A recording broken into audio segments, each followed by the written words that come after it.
क्या कभी heart attack आने से पहले, कार्डियक अरेस्ट होने से पहले, किसी भी तरह की ऐसी एक्सट्रीम समस्या आने से पहले बॉडी कुछ सिम्टम्स देती है, कुछ सिग्नल्स देती है जिनको इग्नोर नहीं करना चाहिए, जिसके बारे में आज आप कुछ शेयर कर सकें? जिसको हम कहते हैं क्लासिकल एंजाइना।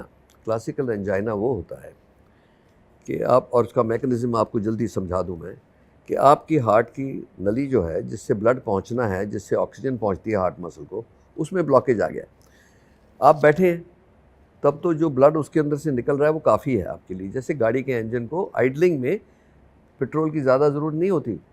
अगर जो उसकी जो पाइप है, पेट्रोल की पाइप बंद हो जाए आधी, जब आप एक्सेलरेट करोगे तब गाड़ी स्टॉल करेगी। वही हार्ट का हाल है कि आपको रेस्ट में तो पता नहीं लग रहा, जब आप एक्सरसाइज करोगे या तेज़ चलोगे तब आपको चेस्ट पेन होगा, और जब आप रुक जाओगे तो डिमांड कम होगी तो फिर ठीक हो जाएगा। इसको क्लासिकल एंजाइना कहते हैं। ये सिम्टम्स को इग्नोर नहीं करना चाहिए कभी। एक वार्निंग मैं देना चाहता हूँ, जिन लोगों को डायबिटीज़ है उनको चेस्ट पेन नहीं होता मोस्ट ऑफ द टाइम, क्योंकि उनकी जो नर्व एंडिंग्स होती हैं हार्ट की वो डैमेज हो जाती है, तो उनको तो पता ही नहीं लगता। उनका जब हार्ट डैमेज होता जाता ऐसी स्टेज पे पहुंचेगा कि उनका सांस फूलने लगे, तभी उनको पता लगता है। तो इसीलिए हमें ये ध्यान रखना है कि अगर जो आपको सांस फूले या चेस्ट पेन हो कोई एक्टिविटी करने से, और अगर जो उसको रोकने से एक्टिविटी को वो पेन चली जाए या शॉर्टनेस ऑफ ब्रेथ ठीक हो जाए, तो इमीडिएटली अपना चेकअप कराना चाहिए। So now let me put it in one सक्षम में बताऊं आपको। अगर जो आपकी जेनेटिक हिस्ट्री है हार्ट डिजीज़ की या डायबिटीज़ की, तो आपको 25 साल की उम्र से पहले अपना पूरा चेकअप करा लेना चाहिए, जिससे पता लग जाए कि ये आज के दिन हम प्रेडिक्ट कर सकते हैं कि किसको हार्ट अटैक होगा, किसको नहीं होगा।